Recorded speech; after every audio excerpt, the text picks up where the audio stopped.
The chairman has got root canal treatment to undergo, so after voting for the administration budget last week, then we wish him no pain.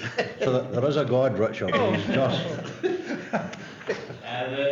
Evening room 2, you can't escape the recording, so your words are being recorded as you speak. Okay. We have got Sederunt and we've got apologies. And apologies from Councillor Gilroy, Councillor Dykes, and Councillor Hislop. May come. Councillor. Oh, sorry, I beg your pardon. Councillor Hislop will join the meeting as we go on. We've also got Councillor Karen Crothers may join us later. Is that right? Yes. Okay, thank you very much. Right, any declarations of interest? Chair, Councillor Wood is here substituting for Councillor Collins, and we expect this will be for, we don't know the length of that. All right, well, substitution. Okay, welcome Councillor Wood. Thank you. Okay. Declarations of interest? No. Minute of meeting of the 8th of December. It's before you. Are you happy with that? Thank you, Chair. Since I'm new on the scene, as they say, it was really 6.2 where it goes on about highlighted the importance of adhering to timescales. Where will these be reported back to? Right, these minutes are normally for approval as a true record, but we'll. Sorry, yeah, my apologies for that. Yeah. We've got an answer to that one. Yes, the Health and Social Care Integration Scheme was issued by the Chief Officer for consultation on Friday, and there is a report due at Social Work Committee next week, I believe, on the finances around integration of health and social care, and I understand that a full council report will be brought forward at the end of March in relation to the outcomes from the consultation on the scheme by the Chief Officer. Thank you. Chair, in the interest, though, and again, I'm grateful to you for allowing the issue to be raised, but in the interests of completing the circle for this committee, would it not be worthwhile at the appropriate time reporting back to us just exactly what was agreed? In terms of... So, if I understood the Assistant Chief Executive correctly, she's saying in fact that the matter will be developed via the Social Work Committee, which is the appropriate service committee. And I have no problems whatsoever with that, sir. But, you know, at the end of the day, we've taken a decision, and correctly, in my view, which we've highlighted the importance of adhering to timescale for progression of this hugely important issue. And I would have thought it would have been helpful for the record to report back to this committee just exactly what's been done. Would that be in a formal manner or just... I'm not particularly precious about it, sir, but I think, you know, otherwise, you know, well, how do we know? I don't want to get through the bureaucratic process of a reference being submitted from this committee to social work or wherever. But technically you can argue that, you know, that there's validity in that. But all I would want to know, Chair, is that, you know, you've taken a decision, a well-founded decision in my view, and I would like to think that, you know, at the end of the day, it's reported back that cognizance has been taken of it and actions taken accordingly. If I can just add, in terms of the agenda, this action is recorded on agenda and the response is recorded. The Chief Exec has highlighted, I think the issue was Councillor Collins raised about his concern about timescales and that concern should be raised with partners. That indeed happened. That's recorded within the agenda. Yeah, but the point I'm making, Chair, is that, you know, this is part of our minute. Yeah. You know, you know, we took a decision as a committee at the last meeting that this, you know, was highlighted and this needed to be attended to. You know, I've heard in fact that is the case, but to me, it would complete the circle by, you know, a brief paragraph whenever, making it clear in fact that cognizance was taken of the view that that was expressed by this committee. Certainly the process in terms of standing orders is this is an action on agenda which has been attended to, has been responded to, has been recorded in the agenda. Later on this agenda there is a scope for members to consider their work plan here, and we certainly bring that forward. But out of committee I'll certainly circulate a note to this committee on that basis. Will I do? I'm sorry, Councillor Prentice wants. No, I was just wanting to make a point. I mean, you know, it says adhering to the timescales. Are the timescales going to be brought next week to social services? Is that what we're saying here? Is that what you're saying, Lana? The timescales were brought to Because the June for timescales council seem to reviews. have gone all haywire. The timescales that we were advised of by the Scottish Government were brought to full council last June, which is that we have to have a scheme in place by the end of March Yeah. and strategic planning by the end of the 15-16 year, and that still stands. That hasn't changed in terms of Scottish Government timescales. Right. Are you happy But that? these will be reported. Sorry, Chairman. These will be reported. That sort of. I think what we're needing maybe is an actual up-to-date timescale of I'll where make sure we're that's at. presented to this committee. But that of course, Chair, I would argue is strictly speaking a matter for the relevant service committee, which is social work. All I'm saying is that, you know, we've taken the decision, to me, at the end of the day, and I'm not particularly precious about it, about what way it's done, but I think it should be brought to the attention of the members of this committee that it was acted on, it was actions and cognizance was taken of it. So would you accept a briefing from just an Aye, email? yeah. Is that okay? Yeah. Can we agree the minutes now is a true record? So next time I say no, go on. I couldn't comment, Chair, was it? So the next item is the for scrutiny review, procurement and commissioning final evidence sessions report by the Assistant Chief Executive.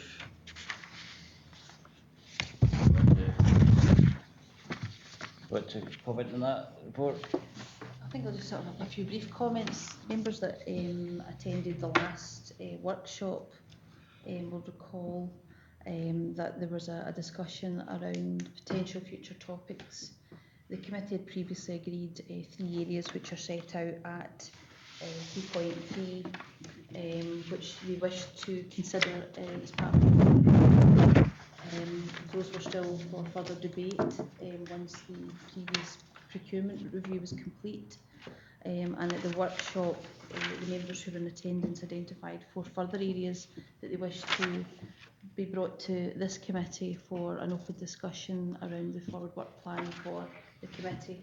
So this report just summarises those debates for members to now consider the areas they wish to take forward in terms of their work programme. Okay, if you look at the page 6, there's 3.3.1 to 3.3. These were discussed at the workshop in January. I think I'm the only person here that was actually attended that workshop. There was Councillor Hislop and Councillor Gilroy. So we agreed that the 3 issues there, the access to services, the town and village improvement schemes, and the poverty and deprivation were still relevant issues to look further into. Members, do they think that these are still germane? Councillor Woods. Right, thank you very much once again, Chair. And Councillor Geddes. The first part, before we go on to that, I would like to ask under 3.2, and that is your second phase of the procurement and commissioning review.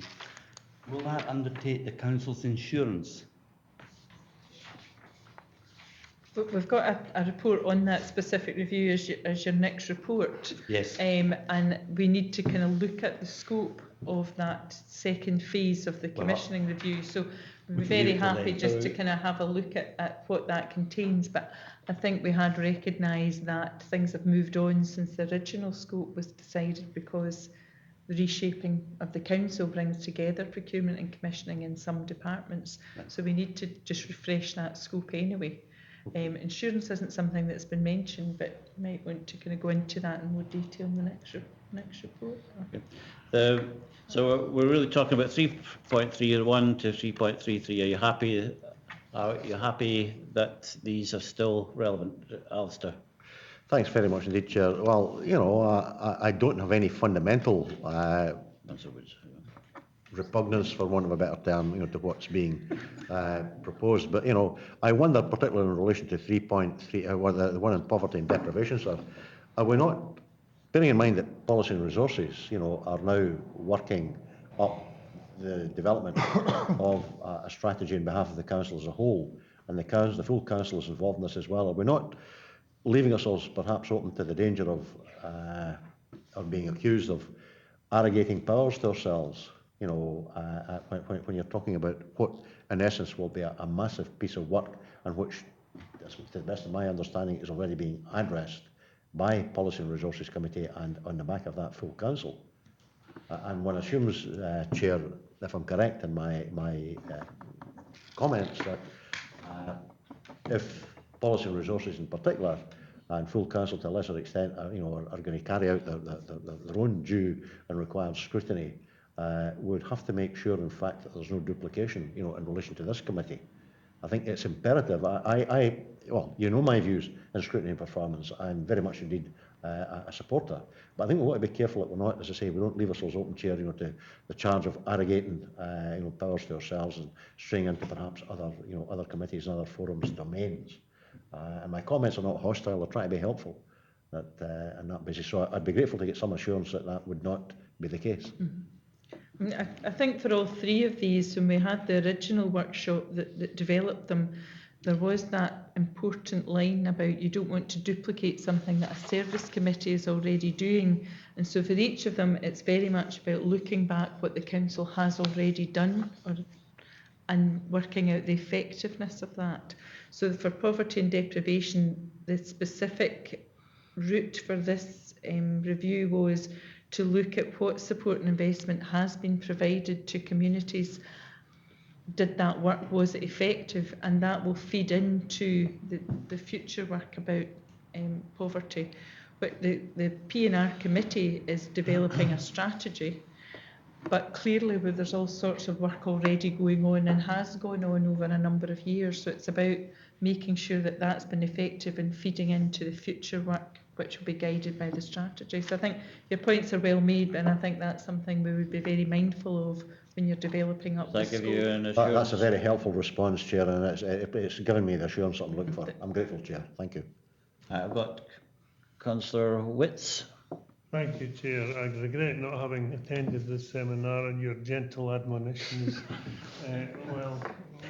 justified. However, there were important government people in town that day in the presence of the First Minister and others, so I believe I had some Come second to your council duties. Another offer I couldn't refuse. Chair, Charles de Gaulle once famously said, "Jamais apologies, jamais." I won't sing it for you. However, as far as 3.3.2 is concerned, I would appreciate some clarification of this. Obviously, it's a big region, and if we're looking at proposing to look at 6 to 8 small towns or villages across the region as case studies, I take it the rationale for selecting them would have to be carefully thought out, and a wide geographical spread, and perhaps consideration given to some villages are doing better than others in towns, and so I take it that'll be carefully done, thought out before we proceed on that line. For each of these, the lead officer would come to your next preparatory workshop and explore with you about what exactly the scope will contain. And I think that the first discussion around that had been, why have some of the towns flourished and others perhaps haven't done so well? Was that because of council intervention, or was there some other reason? So the purpose of that review was actually to try and pin down what have been the factors that have made some more successful than others. So I think that the identification of the specific case studies, yes, that would be something I'm sure you would all have a contribution to make to that, because you do represent across the whole of the region as well. Happy? Thank you. Councillor Wiper, then Councillor Wood. Thank you, Chair. I'm quite happy with all of these suggestions, but I would very much like to see 3.5.2 included. I haven't reached there yet. No, but I'm just, I mean, I don't know if we're, by replacing something or adding it in, to the suggestions above, I think it's something that really desperately needs looked at, the use of public buildings in the whole region. I know that there are some that have only got a handful of people working in them, and I would very much like more information and knowledge of what is going on in all the public buildings in the region, and how we could actually utilise them better. So I think that's something that it needs looked at, and it could also potentially save the council a lot of money. Yep, the council would, is it on 3.1 to 3.3.1 to 3.3.3? Yeah. Right. Okay, well, thank you once again. And I do apologise for all the questions. I am trying to get up to speed with what's been happening. And it is... That's what we're here for. Here to scrutinise what's going on. Yep. Very, very basic sort of question, and that is, when I'm reading this, I'm having great difficulty in trying to understand what was the methodology that's behind how you're taking this forward. And, I mean, it's just so random, and I really need to know whether if this is driven through risk, is it through financial pressures, or, you know, the implications to what might take place? Is it through maybe, you know, our own work ethics? What is the actual driving this, or is this just simply, as elected members come forward, we think, hey, that sounds like a good idea, let's go for it? Because that doesn't sound to me very well structured. The Scrutiny and Performance Committee did agree, it's called the handbook for kind of shorthand, and one part of that was criteria for identifying and selecting the reviews. Alignment to the council's priorities and commitments is one of the areas where there's perhaps been a large overspend or an underspend is another area. Where perhaps there's been overperformance or underperformance, or where we think there's an opportunity for improvement following the scrutiny review. That was some of the criteria that the committee used. So we have these open sessions and preparatory workshops where members are talking about some views. We presented material on the council's priorities and commitments and performance at the time that these ones were identified. And there were other ones were discussed at that time, but which didn't fit the criteria, so they were rejected. And these three last year came through that process as ones that fitted the criteria and that the committee thought were appropriate to look at. So, yes, thank you very much. So if we were to look at the scoring, how would you actually score those? Are they ranked according to 3.31, 3.32? Or is it? They were the three that came through, and I think what we're saying to you today is to prioritise them, to give us an idea about what order you would like us to approach them. And clearly you can do more than one at a time, but we need to get some sense from you about what priority you want to give each one of these. And then a final point, one final point, and that is that if I'm not able to identify exactly what the scoring is and your priority is, can you, or are you in a position to tell me what are the costs associated with each one of those three that you put forward in undertaking the review? Is it the same cost for each one, or will there be a variation because some of them will be more in depth than others? We've only done 2 to date, but what we've found is the main resource commitment is officer time and member time. For each of them, we've done 2 or 3 visits to other councils in Scotland. So the resource commitment hasn't been much different between the 2 that we've done to date, and we wouldn't expect to be much variation between these 3. Okay. I mean, these are absolutely valid points. In terms of deciding the priority for them, we did have originally the possibility of having some kind of scoring mechanism or a weighting system, but the previous occasions where we've talked about what reviews we're going to do, we haven't got to that sort of point where it's been necessary. And I think the members sort of collectively have agreed what they felt was the right priority for them. But we've got provision should we need to, but up until now it's been by discussion and agreement. Okay, how many can we go ahead with what we're saying? I think our experience is that perhaps 2 or 3 at one time is sufficient. we do open up any visits to all members, but there's just a diary challenge for you. That's been our experience of the first two that we've had. So I think our advice to you would be maybe 2, 3 at most at any one So time. we've got these three, we've got the following, there's another 4 below which we're still. Alistair? Well, thanks, Chair.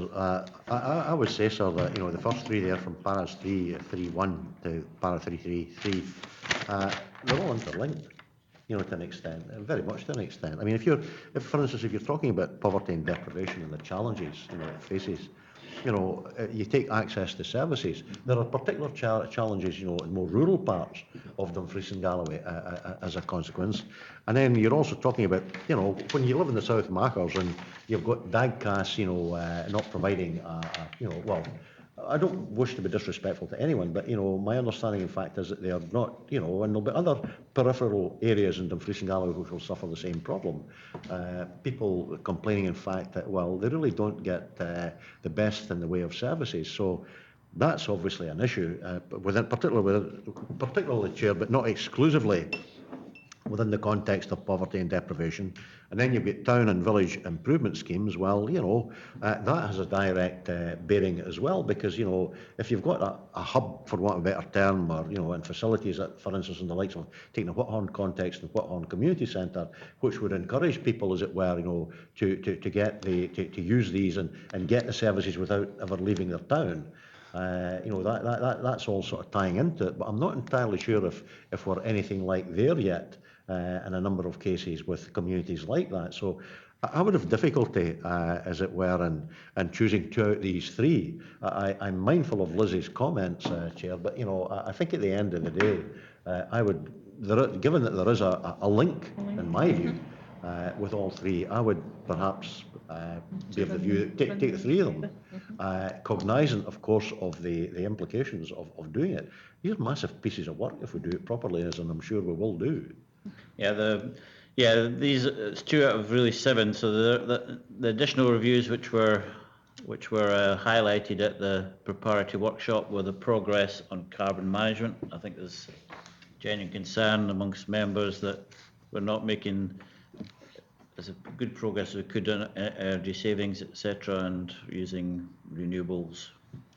The council use of public buildings. Councillor Wyfer has already said that this would be a good review to undertake.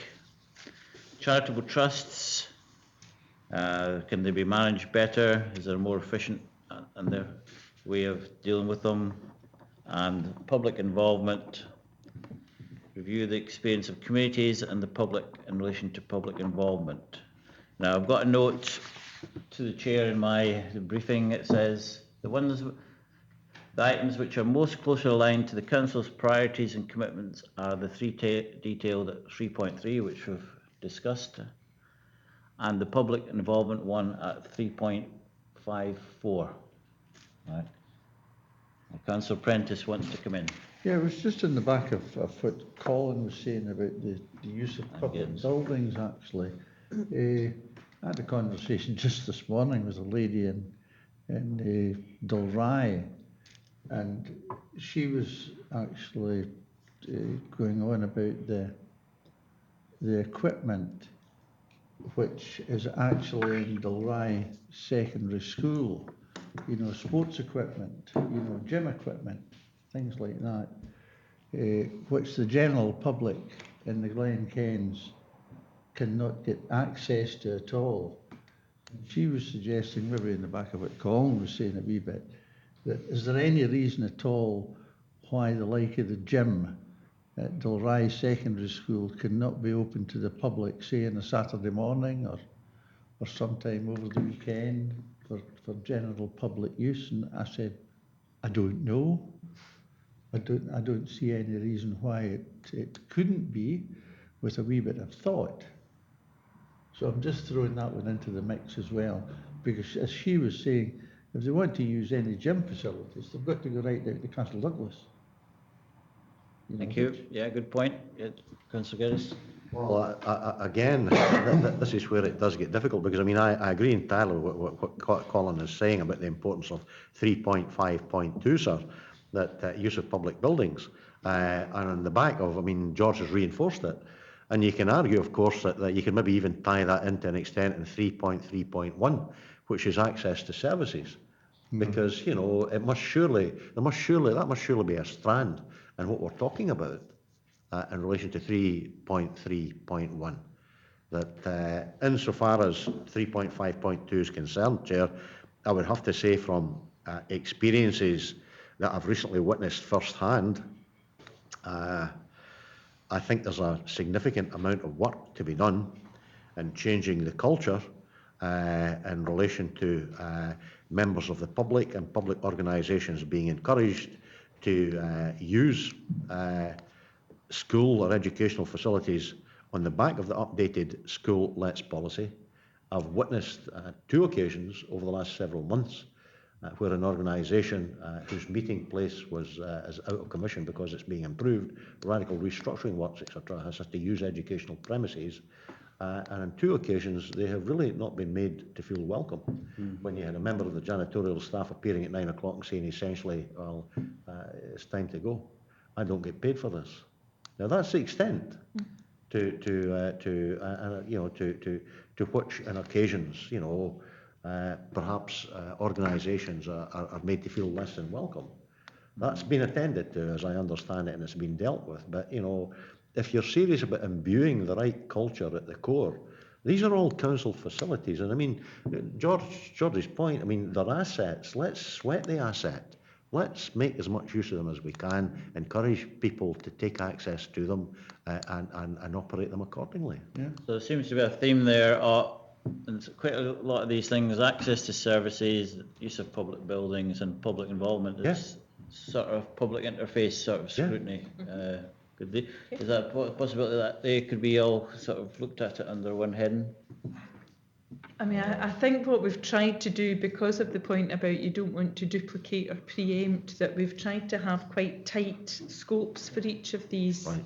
Okay. So I think your point about running them concurrently and making sure that, you know, if you're doing a visit to another council and for one of the reviews, perhaps that we would maximise it by also looking at some other dimension. But I think we would perhaps want to keep the review topics quite tight so that you make sure you're going to have a really focused piece of work, but clearly we can make sure that they're complementary. Councillor Wood? Thank you, Chair. It's to ask on that public involvement window. We've just recently seen a national review on public involvement, which local community councils were all involved in. We're not at risk of creating duplication. And I think that's what we're suggesting here. It would be specifically about reviewing the experience of communities in the public in relation to the council's public involvement. How have they found in the past our public involvement with them? So it would be a very specific aspect of that. And then, because as you'll see, you've agreed that you're going to have a service review and enabling community empowerment. So what our review would do would be to say, here's some absolute evidence and examples and our recommendations about what would be better in the future. So I think that's the point. We just need to keep it quite tight. Absolutely. I mean, from what I'm picking up within my own ward, there are real concerns from community councils about the bureaucratic legal issues around their constitutions, etc. Right, right. You know? So you think, so when we're talking about that specific scope then, one element of that might be a specific look at community councils' experience of the council's engagement. Certainly. I would think that there's an area there we need That's to look an at. area. Otherwise, we're at risk of losing community councils. Now, whether that's a good or a bad thing, I'm not sure. That can be debated at another stage. But we've already had 3 within my own ward that have had to go back to try and get themselves the numbers back up because of lack of enthusiasm and participation. People are just turned off. These are volunteers doing it free. Councillor Geddes? 3.5.3, sort of charitable trusts. I go back to hark back to my earlier comments. You know, my understanding is that certainly the Wigan Area Committee have been involved in this process already, and I would assume that the other 3 area committees likewise doing precisely that, looking at these trusts which really have fallen into dissuasion, for want of a better term, and sort of trying to get them, taking the resources and allocating the resources elsewhere. So I wonder in these circumstances if we need to do anything in relation to that particular heading. Okay.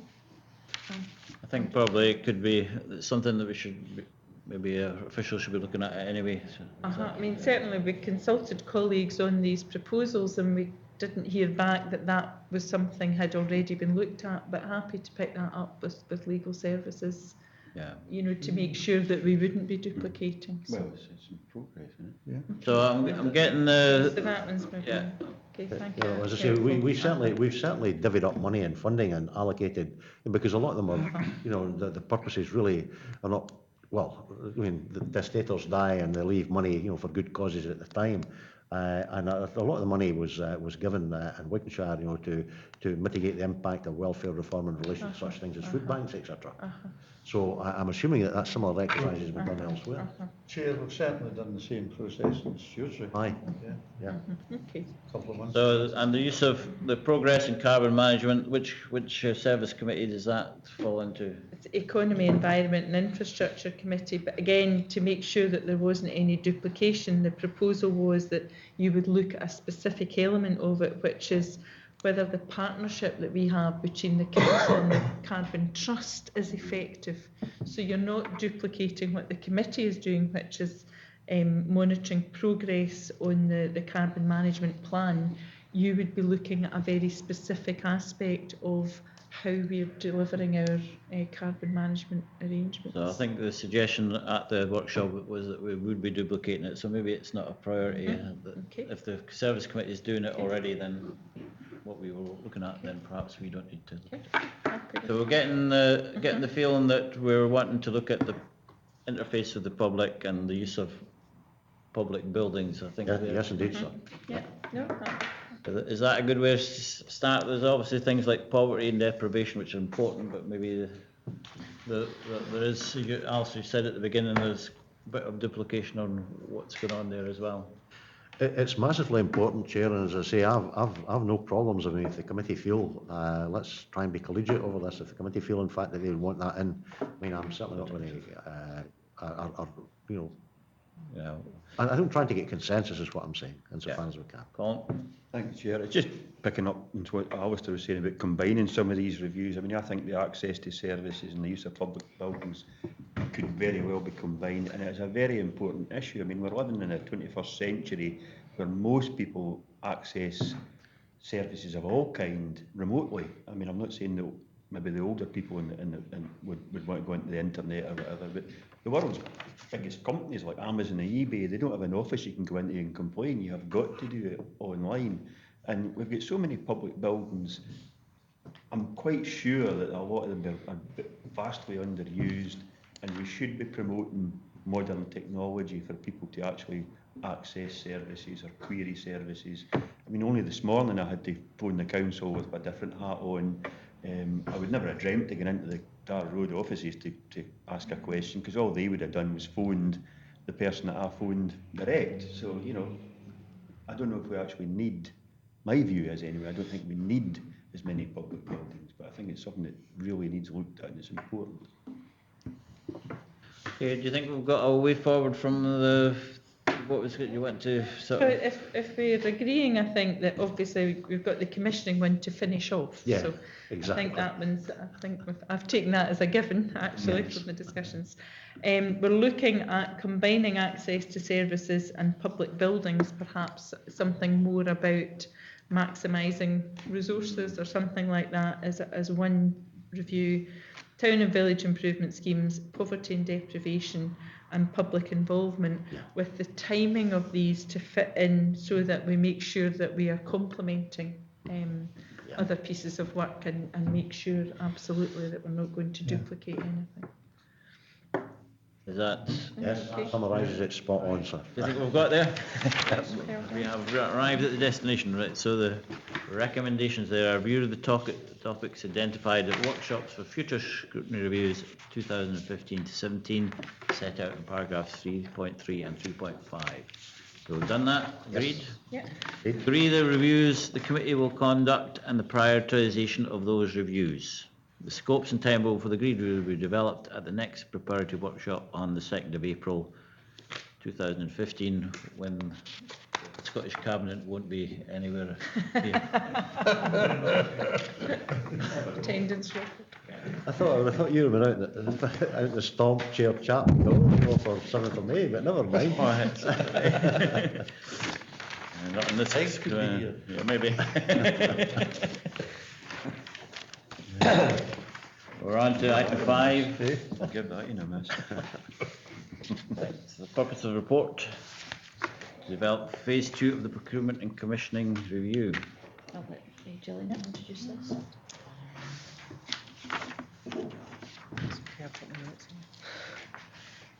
This report continues the procurement and commissioning review that we've already completed the procurement, so we're on to phase 2 now, the focus of which is the commissioning side of things. In paragraph 3.7, we discussed the specific areas detailed there at the preparatory workshop again in January.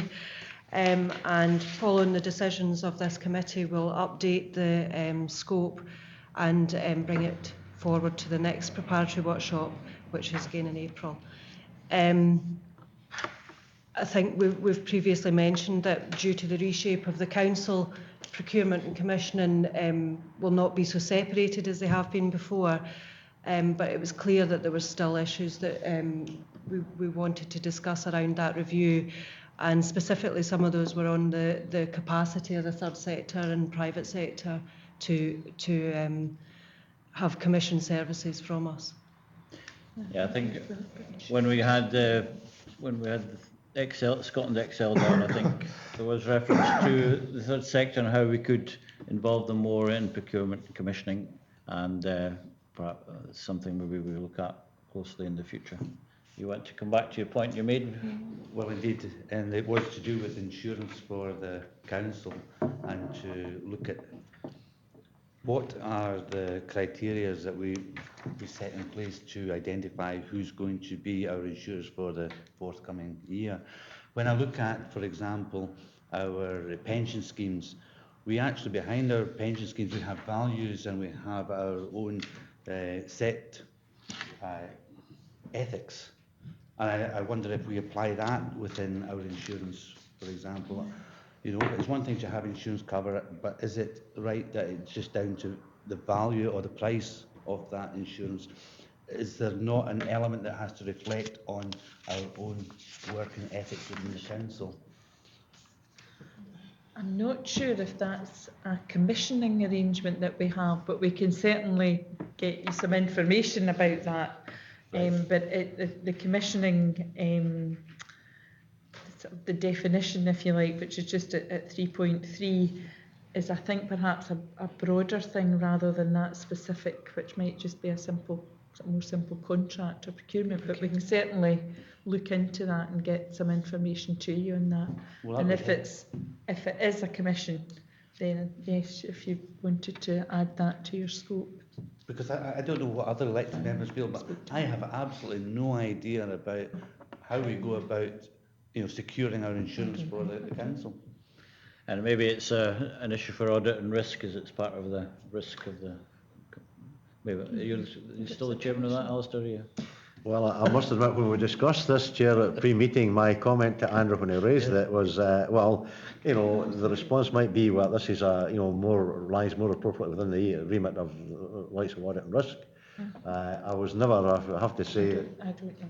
no, sorry, I would have to say from a previous life, Chair, and I won't continually hark back to that, I assure you, that I was never quite clear of the differentiation between scrutiny and performance management and audit and risk. I think there are times when, you know, there's a danger that it blurs and it overlaps, and that sort of thing. But, you know, can I, since you've encouraged me to run off at the mouth, and I really don't need any encouragement, as you're well aware, but can I say, first of all, I think this is it's a very good report. It's succinct, it's cogent, and at the end of the day, Chair, I think it charts a way forward. Interested to hear Gillian alluding to the piece of work that the Chief Executive's doing about the restructuring of the authority. and it came up yesterday, I think Lorna would agree, at the Joint Health and Safety Committee. I think, and I'm not inferring that you don't see it as a window of opportunity. I think, we should all be cognizant that this is a window of opportunity, and make the maximum possible use of it. I think there may be a view in certain quarters that, having been through reorganisation processes in the past myself, I mean, people do get apprehensive, they do get concerned and all the rest of it. But I think that, that particular piece of work, fundamentally important as it is, really does present a proper window of opportunity, to allow us to address a whole raft of things, albeit perhaps on an ancillary basis, but still to take the opportunity to address them. Councillor Prentice was wanting in. Yeah, it was just a comment on the back of what was being said about the sort of ethics, I suppose, within insurance companies. Now, I know that with the pension, the money that we invest in our pension scheme, these companies are all very strictly looked into before we invest any money in them. They've got to be absolutely squeaky clean as far as ethics is concerned. I would imagine it will be much the same with insurance companies that we are dealing with. But I don't know. Maybe not, Alistair. Well, the way you're looking. I'm surprised. George is longer in the tooth, Chair, as I understand it. I'm saying, you're longer, through you, Chair, you're longer in the tooth, than any of us when it comes to being a councillor. And I would have thought, having struggled, in a previous life again, as a professional career with insurance companies and sort of trying to get, restitution for clients, etc., as well as for constituents over potholes and stuff like that. I don't think that ethics is the first word that would come to my mind, Chair, when considering insurance companies. No, economics rather than ethics. I think you could be right. Okay, where's my gavel? Right. Page 10, there's recent developments, 3.7. At the preparatory workshop on the 26th of January, discussion took place to update the scope of the commissioning review. Yeah. And there's 7 bullet points. Are we happy to accept those, or do you want to comment on them, Gillian or Liz? And I think we'll look into the specific issue about if insurance is one area that comes under commissioning. If you wanted to add that in, we can look at that on the 2nd of April. And if it's no, then we can give you information on it. Are we happy with those 7 bullet points? Yes. Well, there's just one little point, and that was at last full council when we agreed the first phase. Throughout that first phase, there might have been some lessons learned. Have we taken them on board, and will they be implemented within the second phase? Yeah, I think that during the first phase, as Liz alluded to earlier, things like visits, if we sort of do more than one subject matter within the visit, it makes it easier.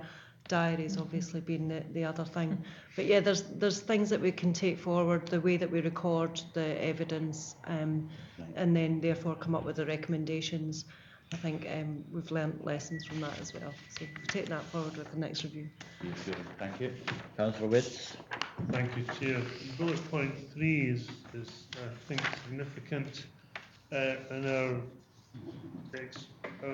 peregrinations around the country to see other councils. It was very interesting to hear what they said in terms of there may well be capacity of local firms to deliver, but sometimes there is a culture when local firms feel that's not for us, or the bureaucratic process is too convoluted. Although in Aberdeen they said that local firms did not generally go to find contracts from the council because they had glorious opportunities in the North Sea, but that may be coming to an end there. But we've never had that situation unless there's oil going to be dug in the Solway. But the point is that just to make it easier for local firms to, not necessarily to say we'll give you preferential treatment because we're constrained by the legal situation, but just to make sure that they know that they can do business with us. Okay. You want to come in? Yes, please. As far as I've already said, as I've already said, Jeremy, it's a good report. It's succinct, it's cogent, and I think the parameters that are set out in that section there are spot on. Okay, thank you. So pergolated enough around this item, and we'll come to recommendations. Note the work undertaken to date in relation to the procurement and commissioning scrutiny review that relates to commissioning. I think it's been a very good review so far, so note that. Yep. 2.2, approve the issues to be included in the updated scope and Approved. activity in relation to phase 2 as detailed in paragraph 3.7. Agreed? Approved, yep. And agree the timetable for the next steps as detailed in paragraph 3.8. An updated scope will be drafted and presented to the next preparatory workshop on the 2nd of April 2015, along with proposed witnesses for the committees on 16th April, 11th June, and any site or evidence visits that will assist in progressing this review. Agreed? Yep. Okay, thank you very much for your attendance. There's no further items, so we can close that at 11:15. Short and sweet. Right. Thank you.